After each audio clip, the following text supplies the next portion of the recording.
today I'm working on our plugs for our carport project. You guys saw a little bit of this a couple weeks ago. So those CLT panels that we had, we drilled through those, and now we have to cover up where we drilled through. So this is kind of what it'll look like when it's finished. I just wanted to show kind of a cool trick. As carpenters, we kind of have to problem solve when we don't have the right tools. So I have a belt sander set up. We have a bandsaw, so I was able to cut a 5-degree slope on this 2x6 here.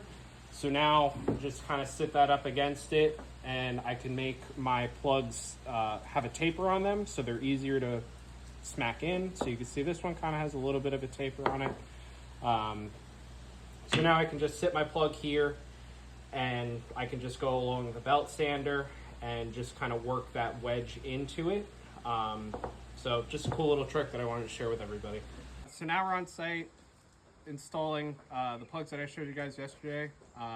So we're using clear Gorilla Glue.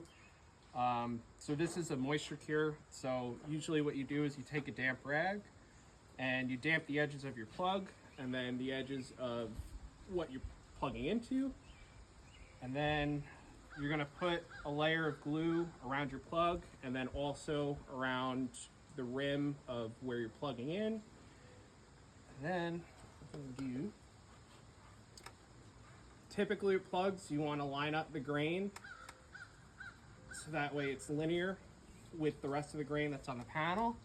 I'm gonna seat it in like that.